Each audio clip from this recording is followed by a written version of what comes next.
You might not want to bend over in front of it. No, probably not. Okay. That might actually be better. So his drum kick slides. Well, I also think we need to. We need to fasten his We kick got to the post on his drum frame.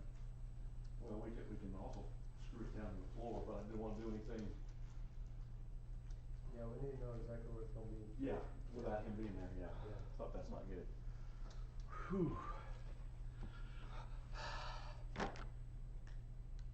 Go for it.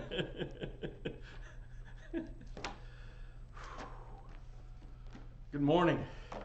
Good morning. Happy Father's Day, Happy Father's Day. dads. And I hope everyone has heard from their offspring to this point, or at least some of them. I have heard from 2/3 of mine so far. So if the 2/3 that I've heard from happen to be streaming this right now, maybe they can contact the other third and say, dude, or not, it's whatever. He may be trying to hope for, or maybe he's spending some time with his offspring. That would be good too. So this morning, as we are getting ready to look at our lesson, we're going to be in John chapter 5. And yeah, that's the right one. Okay. John chapter 5, as we talk about a healing that takes place at. Every time I look at the word Bethesda, apparently my tongue decides to start lisping and say other things. It's supposed to have S's and have a TH instead. So anyway, Jesus heals a man at Bethesda, and there's a story in our book about a man named Rob Jones who in 2017, and we probably didn't hear about it because we were preoccupied with a lot of other things around that time. One main other thing in 2017. But a man named Rob Jones was a Marine Corps veteran. He'd lost both of his legs to a landmine in Afghanistan. And over a period of 31 days, he ran 31 marathons in 31 different cities on his prosthetic running blades. And the reason he did that was to try to change the idea, the narrative, the story about wounded veterans struggling to transition to civilian life. He wanted to, I guess, be a positive example for some who were struggling, and also to show that even they may be disabled, they're still able and capable. And he ran to inspire others. And when I read this a while ago, earlier, and it's going to happen again, but every city that he ran in, people showed up to run behind him. So think about this. When we see achievements of those with disabilities, how can that inspire people? When we see people with disabilities achieve things, how can that inspire people? Well, we realize that if somebody can do it with a disability, why wouldn't we be able to do it with someone else? Just think about this guy with two legs blown off originally, and he ran 31 marathons in one day, and in 31 days, one a day, and it's like, I find it difficult to walk down the hall sometimes. That's kind of pathetic. I got two legs, man. Okay. We also want to honor folks that accomplish those kind of things. And we even want to honor those who may not accomplish the things others do, but they're attempting it. For instance, when I go and see it, the opening ceremonies of Little League, the Purple Penguins, them just being out there inspires me. And if you don't know what Purple Penguins are, I probably know some people who would love to tell you about the Purple Penguins and their softball team and all that kind of stuff. It's inspiring. You know, we live in a time where medicine has accomplished so much. This man, Rob Jones, he lives in a time where they could give him these artificial limbs where he could compete, where he could function. But imagine living in an earlier time when they couldn't do that kind of stuff. So if a man lost legs, he just had no legs. He had no ability to walk. Well, imagine living in a time where there was no modern medicine, where there weren't those things that people could do. How would that change people's mindset? Okay, I have no legs. I'll never be able to walk. I'll never be able to work. I'll never be able to go from here to there. So that can lead to, when there's no hope, leads to despair. Hopelessness and despair go hand in hand. The only hope you would have would be either people who are willing to help you, like give you things or take you places, or in some kind of a miracle where maybe things could change for you. So in this lesson, we're going to take a look at a man that Jesus healed who had a life of prolonged disability, and he had to feel hopeless and that sense of despair. So as I said, we're going to be in John chapter 5. I think I said that. I could have actually said John chapter 2, but I think I said 5 because it's supposed to start in verse 2. And as soon as I find John, somebody moved it. They didn't really move it.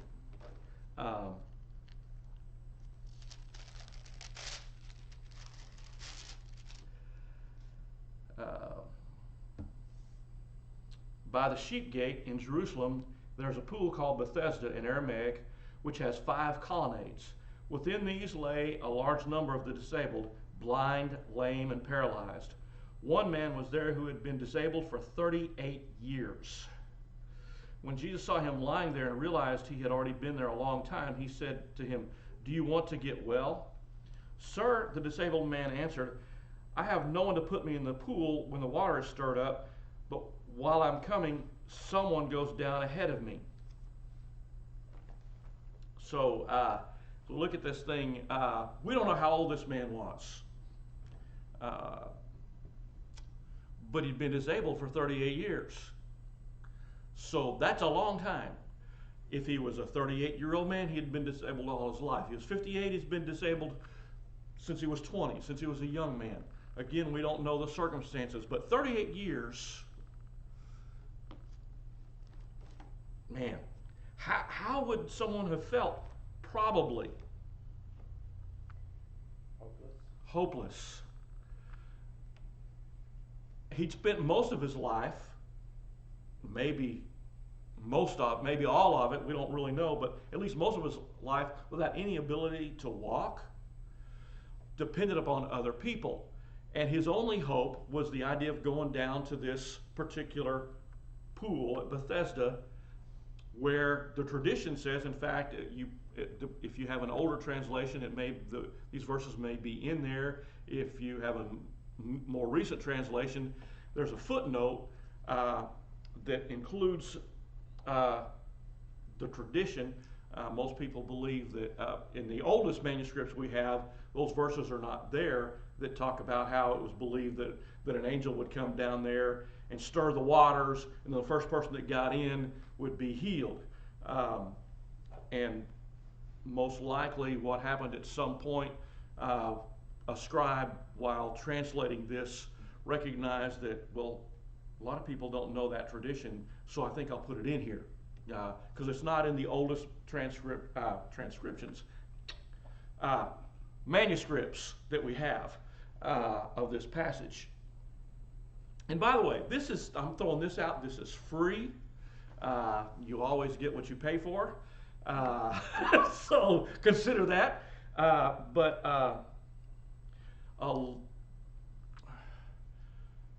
to think that an angel, which would imply from God, right, would come in and do something like this where it makes healing a competition sounds wrong. Just throw that out there. But apparently from time to time the water would be stirred up, there'd be come a bubbling, and there'd be a race to see who got in there first. And by the way, I have no evidence that anybody actually ever got healed. I got a feeling that there were ties and nobody got healed. And even if there wasn't a tie, they just didn't get there soon enough. There's no evidence that anybody ever got healed from diving in that water. But that was the only hope this guy had. And he said, and his answer to Jesus, when Jesus asked, so, do you want to get well? He said, how can I? Nobody will throw me in the water. Somebody always beats me to it. So imagine that despair that he felt. And I want to get well. I want to get better. But the cards are stacked against me. Helpless, despair. It's kind of interesting. The man couldn't help himself, but somebody else could. Who could help him? Jesus. And when we talk about hope and despair, stop and think, if we lived back as that man before Jesus had come, what hope did they have? They had none. By the way, we're in a similar situation. Humankind is in a similar situation.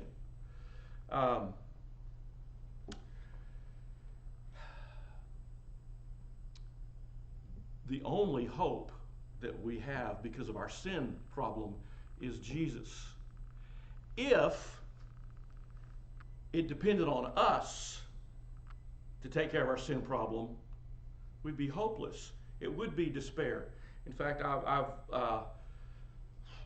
this last week I've been watching some stuff on, and it's actually mostly on Netflix, including a documentary called, I'll tell you what it's called in a second, documentary called American Gospel, and it talks about how a lot of, quote, moralistic preaching has to do with being better. And it leads to one of two things for the average person. It either leads to pride, because we look at other people, well, I'm doing better than him, but to many others who are looking at the real source of what that standard is, despair, because they can't do it. I can't be good. So anyway, that was also free. And at some point, I hope to show that video here. Although I'll warn you, it's about 2 hours long, so we'll probably break it up.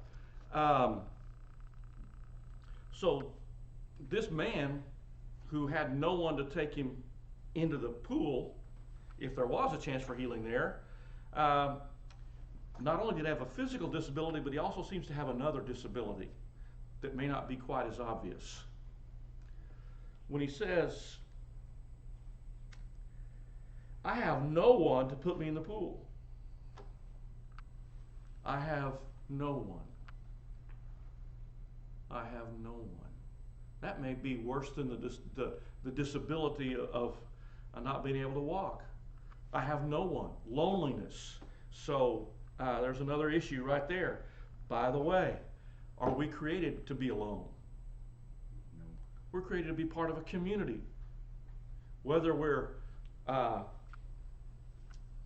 in a family of 13 people or one person, we're still created for that sense of that community.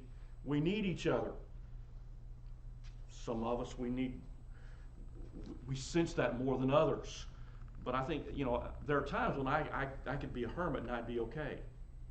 Like you give me enough books or internet connections and I can be okay. But at the same time, like when we gather on Sundays, I'm so tickled we've got a few people coming back in because although they're our two faithful folks there have been very positive and reinforcing, staying awake and all that kind of stuff, it's not quite the same as having real people to talk to and talk back. Yes, I'm talking about the other dummies. I didn't say it. I didn't say the other dummies. Somebody else did. Okay, so moving on into the passage. I'm turning the wrong page here. So get up, Jesus told him, pick up your mat and walk. Instantly the man got well, picked up his mat and started to walk. Now that day was the Sabbath. Dun, dun, dun, dun.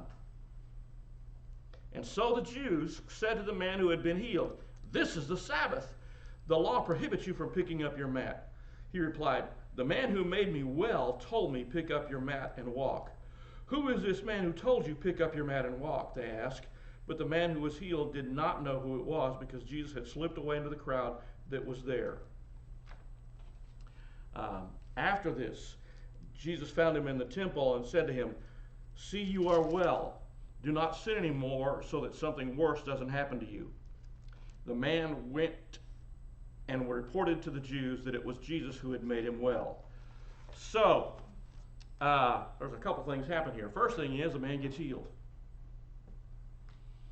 Which happened first? Was he healed first, or did he pick up the mat and walk first? Healed first, or he wouldn't have been able to get up. He was healed first. And then his healing leads to him to obey. It's kind of interesting. Recently we talked about the lepers. And the lepers seem to have been healed on their way to the priest. They kind of obeyed.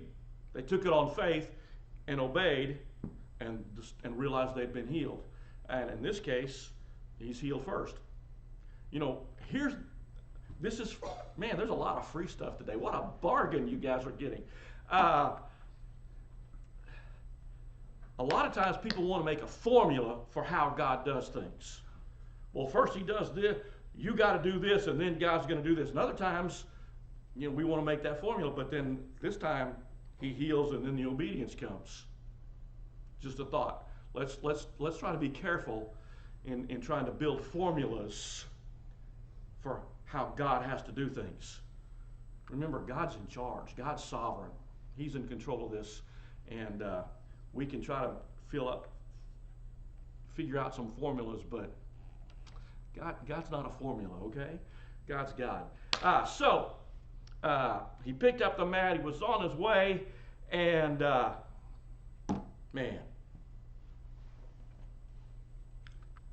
lot of times in the Gospel of John especially, anytime there's a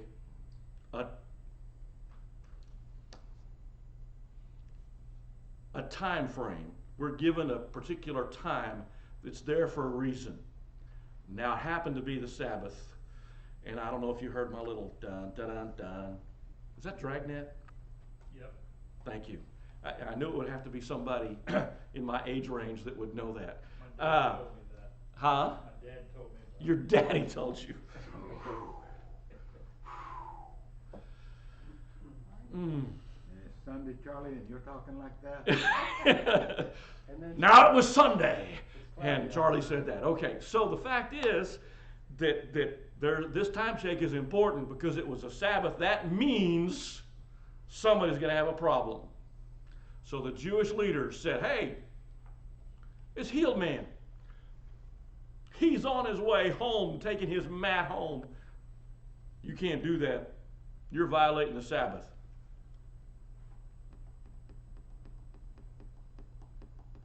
Always got to be a problem.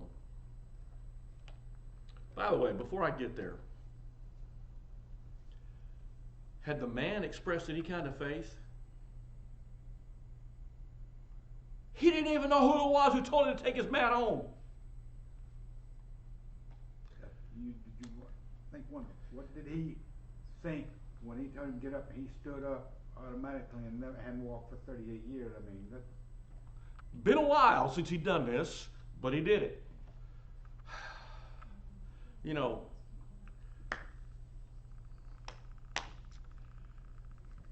if the guy had more faith, what would have happened? The reason I said that is because, you know, there's a whole lot of folks that say, it's your faith. No, it's Jesus, folks. It's Jesus. It's not about how much faith you have. It's about Jesus. Jesus healed him. He wasn't healed by his faith. He was healed by Jesus. But you ought to look at the Pharisee. You would think they knew he had been crippled all this time, but what compassion did they show? Not too much, because they didn't show too much compassion at all because they were set on their rules. Now we understand that Jesus heals us of our sin. He gives us forgiveness. And it is related to our faith. We have to trust him to do what he says he's going to do. But at the same time, it's still about Jesus, isn't it? It's not about how much faith did it take this man to get healed? Well, not too much apparently, because he didn't even know who healed him. How much faith does it take us to be saved? Not too much. Because, you know, let's be honest, for most of us, how much did we really know about Jesus before we got saved? Now, some of us might have known a little bit more because somebody grew up in a preacher's house. You might have heard a little bit more about Jesus than some others. We didn't know a whole lot necessarily. We've learned a whole lot more about him since we got saved. But what we knew that day we got saved was he had the power to save us. And we believed him. Just like this man believed him when he said, take up your mat and go home. So he received the grace of his healing first, and then he was able to obey.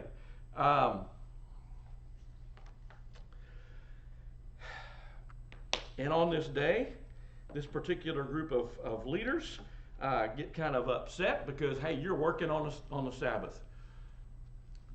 Did Jesus violate the Sabbath? That's what he's accused of. Not in my mind. Okay? According to them, he did. According to them, he did. Here's one of the things that happens. And that's the rest of the story when we go on the rest of the passage. But the Jews began persecuting Jesus because he was doing these things on the Sabbath. And of course, their idea of the Sabbath, God created everything in 6 days. On the seventh day, he rested, and then he said on the seventh day, don't do any work. So what man had done was come up with all these policies about things they can't do. So you can't move an object on the Sabbath. You can't. I talked about this before. You can't spit in the dirt because that's plowing. Moves dirt. That was one of their Sabbath laws they came up with because God wasn't precise enough. So the fact is, let me read these other verses real quick. Jesus responded to them, "My Father is still working, and I am working also. This is why the Jews began trying all the more to kill him." And I think I went too far.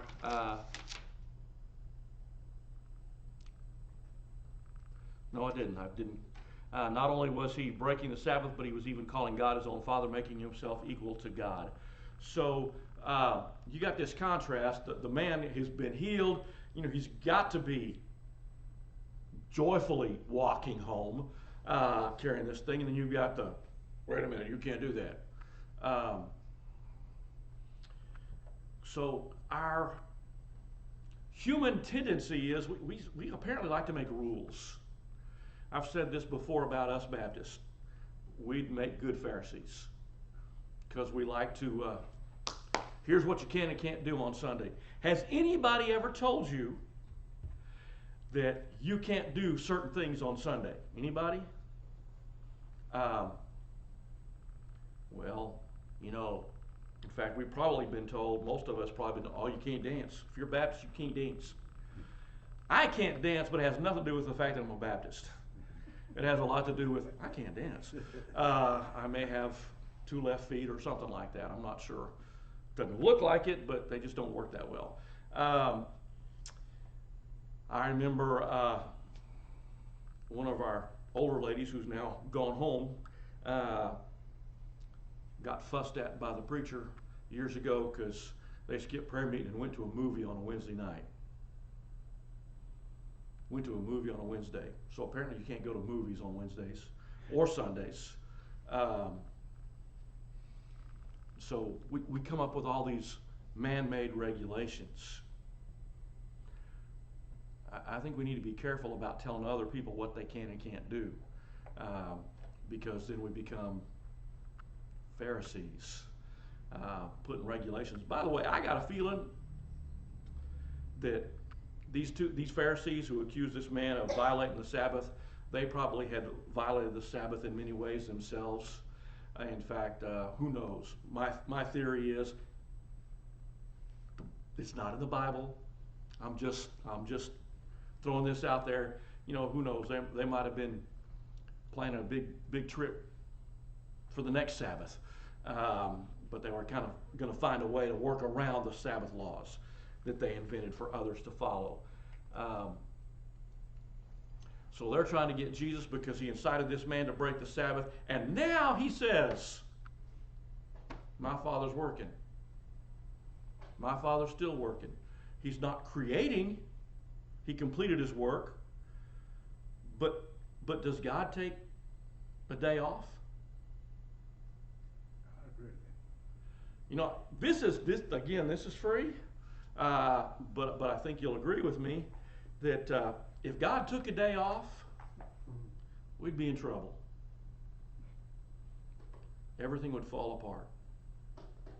Now, there are some people who have trouble with taking a day off because they think everything else will fall apart if they do. I think my wife used to accuse me of feeling that way about the church. I think it's more about, I'm afraid they'd recognize how well things would go without me. So that's why I don't take a day off, too many days off. I don't take too many Sundays off. They might enjoy it a lot. I won't ask for any affirmation on that. Okay? I need no affirmation. Okay. So we need to be careful about trying to create laws. You mentioned the compassion that Jesus had as opposed to the Pharisees. And that's something we need to consider. Are we ever more Pharisaical in our compassion towards others than we ought to be? One of the things that was really a problem for them, because he said, okay, my Father's working, so that they're recognizing, oh, he's claiming to be equal with God, so there's another reason they need to get rid of him. One of the things this alludes to is exactly who Jesus is. You know, they recognize that by what he says, that's a claim of equality or deity. And that's a problem to them because, well, there's only one God, and that's true, but God has revealed himself one God in 3 persons. In the Sunday school book on page 32, there's a little blue, I guess it's blue in my book, about the Trinity. God is one in 3 persons. It affirms that, the Bible affirms that God is one. It also affirms that God exists as 3 persons, Father, Son, and Spirit. Each person of the Trinity is fully divine. The Father is God, the Son is God, the Spirit is God, and each person is distinct from the others.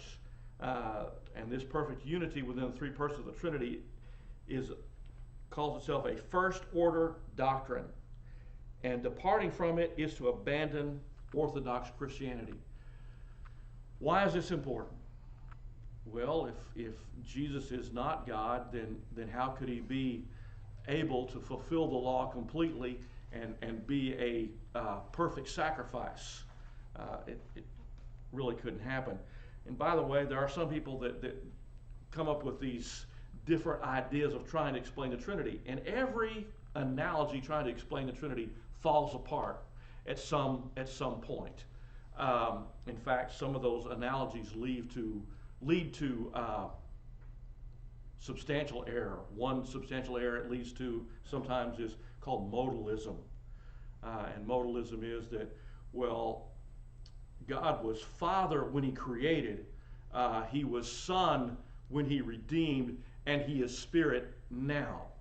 But there are some passages in Scripture that God the Father, God the Son, and God the Spirit are all present at the exact same time, which kind of shoots that one out of the water.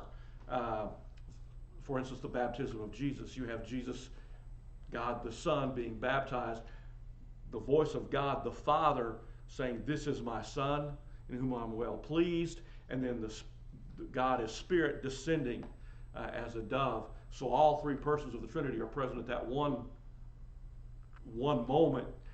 So that kind of wipes out this idea of modalism. Can I understand the Trinity? No. Can I believe it? Yeah. I don't understand electricity, but I believe it's real. It will. There's overwhelming evidence that it's real, right? Same thing with the idea of the Trinity. So it's important. God may have stopped working in creation, but he continued working in other ways, including sustaining. When we think about this, we need to understand that a disabled man who's helpless and he finds hope and healing in Jesus after 38 years means that there are people today who may be hopeless and in despair about many issues, but the greatest issue this is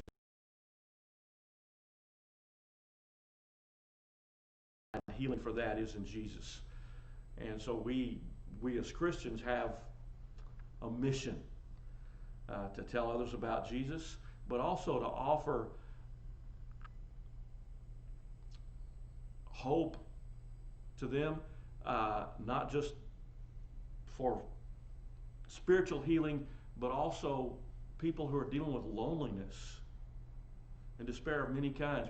You know, one of the biggest issues I think people face, and I think it's a real issue in this time of COVID-19, people need people. People need contact. And yeah, a lot of people are scared to be out in public, to go to Walmart or wherever, and maybe they should be. But at the same time, they still need that contact. So how can we be contact for them? Anybody here got a telephone? Okay. And yes, it may sound really silly, but tell you what, after we'd been kind of separating for a while, the praise team had a Zoom meeting. And one of the ladies said, you know, I sure enjoyed seeing people's faces and talking to people. You know, it was kind of something I hadn't even thought about, because, you know, most of us are, well, not most of us, but many of us are technologically challenged. So there's a challenge to get on Zoom sometimes. But it was worth it, because getting to see and interact with people. And I missed you at our Zoom class Thursday night. So we need to make contact with folks, people you love and care about. Make contact with. If it's just a phone call, or FaceTime, or what's the other thing? FaceTime, and there's a Apple version, and then there's the Microsoft version. WebEx. Oh, no, that's a meeting. This FaceTime is just something you can do, and there's another Skype. Thank you. I knew somebody knew. Is it Skype that McCamey calls you on? Okay. All right. Skype and FaceTime are the two kind of main, Android or Apple, where you can have a face-to-face telephone call, I guess, kind of thing. But make those kind of contacts. So talk about bearing one another's burdens. Then the most important thing, people need Jesus. People still need Jesus. Yeah, in 2020, there are people probably right down the street from you who've never really heard the gospel in a meaningful way. They need to know the real story about Jesus. And I don't remember where I saw this. It may have been in this video that I mentioned a while ago, American Gospel. It may have been something else. But you know what people think the message of Christianity is? They think the message of Christianity, at its most basic, is be good. You got to be good. That's not the message of Christianity. The message is for people who can't be good, and we can't, there is grace, and that grace is found in Jesus. That's the message people need to hear.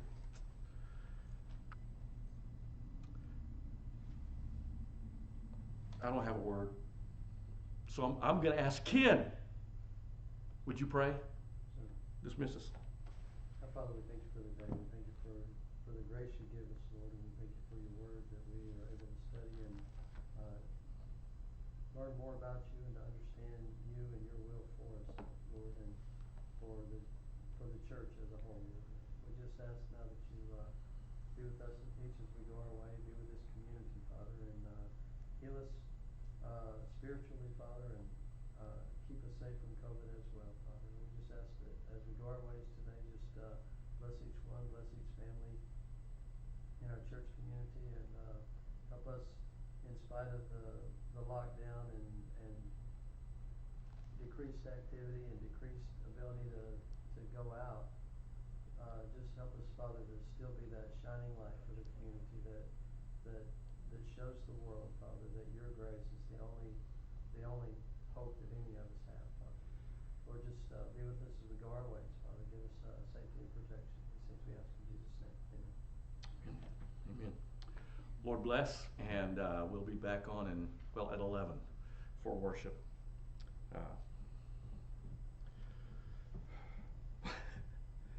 Wednesday night. Oh, we're still streaming. I got to turn it off before I just chat, don't I? Yep. Maybe not a bad idea.